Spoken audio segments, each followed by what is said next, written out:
Muchas gracias. Bueno, buenas tardes. Les voy a comentar en esta presentación cuál es mi visión, o tal como me pidió el doctor Ramiro Bermúdez, a ver lo que el oncólogo radioterápico piensa que puede aportar en esta situación. Estos son mis disclosures. En principio, la presentación está estructurada de esta manera. Un poco explicar lo que es el carcinoma de próstata resistente a la castración, cómo lo clasificamos, cómo lo reconocemos delante de la consulta, el papel de las pruebas funcionales, del PET, y luego pues ya diferentes situaciones de carcinoma de próstata resistente a la castración. Lo primero que hemos de saber es que los pacientes que se genera un carcinoma de próstata resistente a la castración los hemos visto antes. La inmensa mayoría los hemos tratado de forma local. Hemos fracasado en cierta manera porque o bien estaban infraestadiados o bien eran pacientes realmente difíciles de tratar, o biológicamente pues estábamos equivocados, ¿no? La verdad es que esta mañana, que ha sido sensacional, el Congreso pues ha comentado pues, en cuanto a lo que es la posibilidad de recidiva bioquímica en función del riesgo, pues que incluso en alto riesgo, con un buen tratamiento, el 60% de los pacientes pueden recaer. Esto es una puerta de entrada de estos pacientes. De estos, como les comentaba, de estos pacientes, los que tengan la oportunidad de poder hacer seguimientos en sus consultas, entre el 10 y 20% ingresarán en la clasificación de cáncer de próstata de resistente a la castración. En ese momento, ustedes, en función de la disponibilidad de sus servicios, podrán empezar a trabajar la situación de tratarlos personalmente o bien derivarlos a otra situación. Yo recomiendo que mientras se pueda se traten, y para esto se requiere un seguimiento. ¿Por qué se genera un paciente resistente a la castración? Pues hay diferentes motivos. Básicamente son alteraciones del receptor androgénico. Pueden ser pues, mutaciones, pueden ser splice variants, pueden ser vías de señalización incorrectas con moléculas relacionadas con la esteroidogénesis, o pueden ser factores que no tienen nada que ver con lo que es el receptor androgénico, pero que es la inmensa minoría. El mensaje es que, al igual que comentaba que un paciente se puede fabricar para ser oligometastático o no en función de las pruebas de imagen, un paciente con una deprivación androgénica incorrectamente administrada puedes fabricar que sea un paciente resistente a la castración. Este es el patient journey de toda la vida, al que nos habían enseñado cómo funciona un carcinoma de próstata normal, que se diagnostica en periodo de hormonosensibilidad, se administra un tratamiento local, va mal, recibe bioquímica, recae, rescate con deprivación androgénica, falta de respuesta a la deprivación androgénica, metastatiza y se muere. Esto es lo que es. Sigue siendo así. Lo que ha cambiado enormemente los tiempos. El tratamiento local del cáncer de próstata, ya lo están viendo, ha mejorado espectacularmente. Y lo que es la parte a partir de la línea roja, que ya pones en riesgo la vida del paciente, se ha estirado lo que son los tiempos de una forma muy notable, pues con los nuevos fármacos o con nuevas iniciativas que ahora iremos viendo. ¿Por qué es importante detectar un carcinoma de próstata resistente a la castración? Porque los pacientes hormonosensibles tienen un tiempo de rescate. Ahora acabamos de ver pues, la degradación de la pelvis, hemos visto por la mañana el rescate local, pero un paciente con resistencia a la castración ya lleva asociada una mortalidad inherente. Si se fijan en la diapositiva, el carcinoma de próstata resistente a la castración no metastático pues tiene una mortalidad aproximadamente del 16%. Esto significa que son pacientes que evolucionan muy rápidamente, y ya los pacientes que entran en resistencia a la castración metastáticos, la mortalidad asociada es del 56% anual. Es decir, hemos de poner todos los medios para poder identificar lo antes posible a estos pacientes. Como les decía, la puerta de entrada del carcinoma de próstata resistente a la castración en nuestra consulta suelen ser con pacientes que vienen de un tratamiento local, pero la otra puerta de entrada son los pacientes que se diagnostican ya de una forma diseminada. En nuestro medio, en nuestro servicio, los pacientes con metástasis de entrada son solo un 10% por las políticas de cribaje, etcétera, etcétera. Pero existen. De los pacientes que desarrollarán un cáncer de próstata resistente a la castración, aproximadamente un 30% serán no metastáticos y de estos aproximadamente un 60% tendrán criterios de tratamiento por el momento farmacológicos. Es decir, son pacientes que los iremos viendo y los iremos clasificando para ver los que tenemos que tratar y los que no. Esta es una diapositiva del año 2016. En una charla parecida a esta, pues lo que les explicaba a los compañeros es que este era el panorama de tratamiento. Si pasamos un poquito más, he pasado demasiado rápido. Si pasamos al 2024, vuelvo atrás, 2016, 2024, la familia ha crecido. La familia ha crecido sobre todo en la parte más relacionada con el manejo de los pacientes metastáticos con hormonosensibilidad, pero también la parte de los pacientes no metastáticos se han incorporado todos estos fármacos sobre la deprivación androgénica que ya existía. A nivel de resistencia a la castración metastático se han incorporado los inhibidores del PARP, se ha incorporado lutecio, se ha incorporado una serie de fármacos que manejan habitualmente o que deben manejar los departamentos de oncología médica.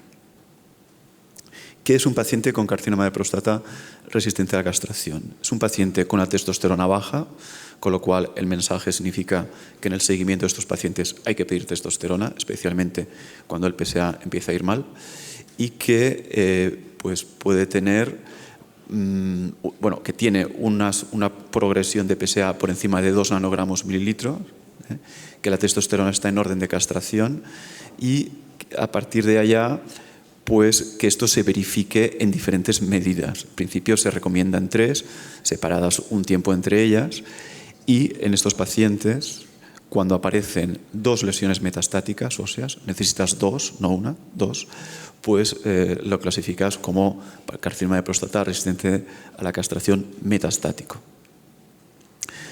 Como bien saben, hay una serie de conferencias, que una conferencia mundial sobre un working party, sobre las clasificaciones de los carcinomas de próstata resistente a la castración y actualmente se emplea el working party número 3. El working party número 3 define el carcinoma de próstata resistente a la castración no metastático como aquel que con pruebas convencionales, no con pruebas metabólicas, sino con pruebas convencionales, no detecta nada a nivel del primario, no detecta nada del primario que justifique el ascenso de PSA y que no se ve enfermedad ganglionar ni ósea. Puede tener enfermedad ganglionar por debajo, ya estrictamente pélvica. Se debe pedir, ayer vimos el PET, que las oligometástasis son PET dependientes, el manejo increciendo del PET con diferentes trazadores. Se debe pedir un PET por sistema o cuando tenemos un paciente con criterios de resistencia a la castración. La respuesta oficial es no. La respuesta basada en la asistencia depende. Es importante que se queden con el no. Y el no es, en base a estudios como este, que los pacientes con criterios de carcinoma de próstata resistente a la castración, si se le hace un PET con PSMA, el 98% son positivos. 98% son positivos. ¿Dónde son positivos? Pues son positivos el 55% a nivel local y el 50% prácticamente a nivel ganglionar, parecido al espectro de positividades que nos enseñaba el doctor Creange previamente. Entonces, visto esto, ¿cuál es la situación? tenemos unas herramientas que podemos identificar pacientes metastáticos, pero no las empleamos. ¿Nos estamos autoengañando? No. Estamos intentando optimizar el escenario terapéutico mejor que tenemos, con el mejor nivel de evidencia que tenemos.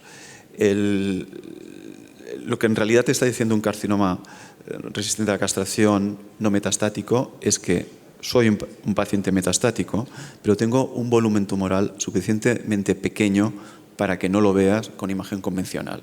Entonces esto abre una ventana de oportunidad para este manejo farmacológico con diferentes fármacos. ¿Cómo se debe seguir un paciente que escala PSA, que tiene la testosterona inhibida? Nosotros empleamos los criterios Radar 3, que como pueden ver aquí depende del tiempo de doblaje, depende del nivel de PSA y tiene pues como una dinámica de ir pidiendo las diferentes exploraciones con pruebas convencionales. ¿Cuándo se pide un PET en estos pacientes? Pues cuando las pruebas son negativas o dudosas y el tiempo de doblaje es inferior a 6 meses. Pero no para seguirlos, sino para estar seguro de que es un paciente no metastático en ese momento. Esto genera un escenario de paciente oligometastático con criterios de resistencia a la castración. ¿Cómo se debe manejar? Académicamente se debe manejar con fármacos. A nivel de investigación, como veremos posteriormente, hay diferentes estudios abiertos de incorporar el tratamiento dirigido a la metástasis potencial identificada con pruebas de imagen.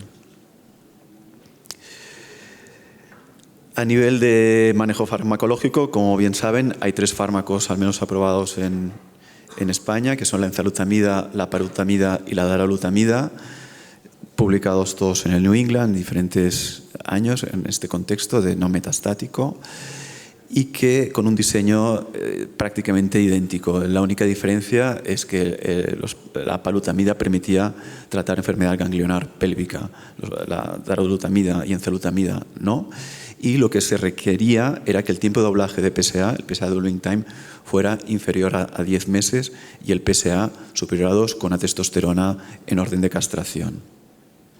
No es demasiado difícil encontrar a estos pacientes en la consulta. Los resultados fueron idénticos, los resultados fueron unas hazard ratio impresionantes, de 0,3 prácticamente, 0,4, es decir, había un beneficio muy grande en estos fármacos y la supervivencia libre de metástasis prácticamente doblaba, si no casi triplicaba, lo que en este momento ofrecía la deprivación androgénica exclusiva. Por esto es mejor tratar a estos pacientes de esta manera que no ir persiguiendo las metástasis por el momento. Todos tenían un beneficio clínico sobre dolor, etcétera, etcétera, potencial, diferentes beneficios clínicos. No tenían un impacto importante sobre lo que es la calidad de vida. Son fármacos que se pueden dar de una forma importante, sin problemas. Quizás el fármaco más difícil de administrar, porque para mí es el más eficaz, pero puede tener más efectos secundarios, sobre todo sobre tiroides, sobre la piel, es la palutamida. La enzalutamida es un fármaco que más vale no dar en población mayor, en población senil, porque se asocia a caídas.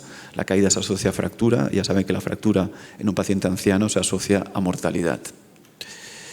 Y esta es una de las diapositivas más importantes en función de si ustedes pueden prescribir o no prescribir. Esto no es importante, lo importante es que el paciente reciba el fármaco.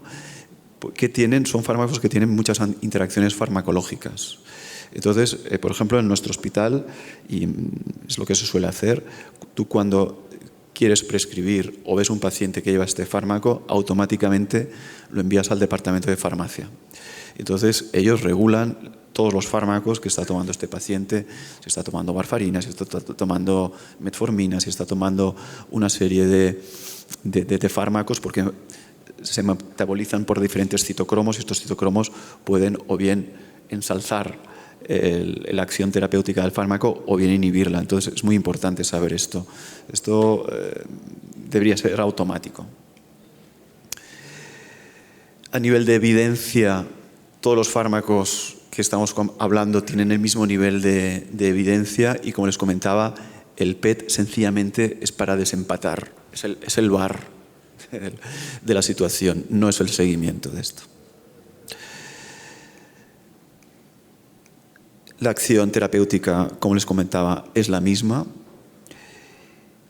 y nuestra acción básicamente se basa en detectar esta situación y si se puede prescribir o si no enviarlo a un departamento para que se prescriban estos medicamentos. Ya para finalizar, lo que es los cánceres de próstata con resistencia a la castración metastáticos, en nuestro servicio los derivamos al Departamento de Oncología Médica.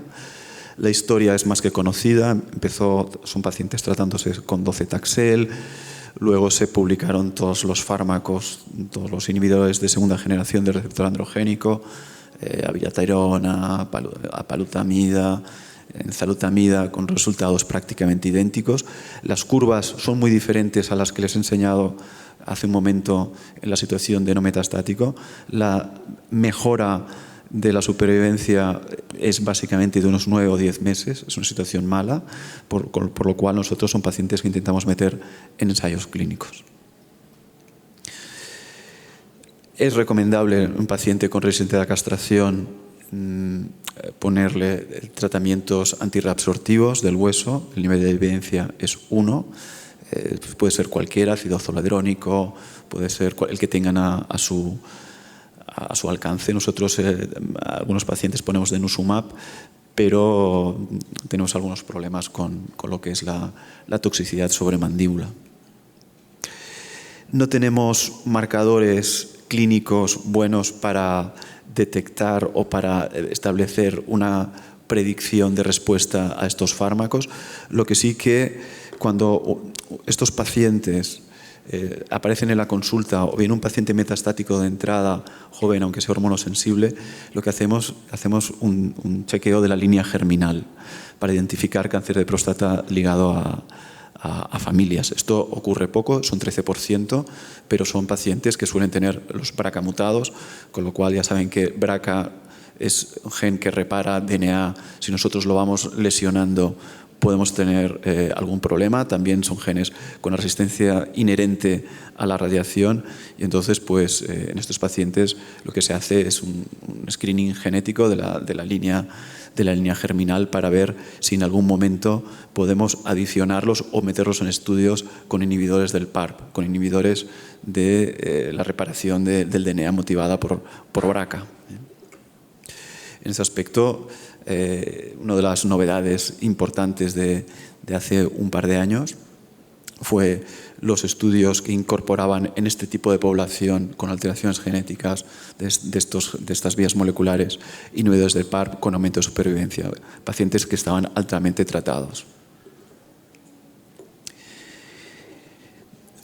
Hay otras, son los fármacos ligados al lutecio, que es el teragnosis y todo este tipo de situaciones que los tratan, se manejan básicamente desde los departamentos de medicina nuclear, han venido para quedarse. Se están haciendo grandes centros de teragnosis.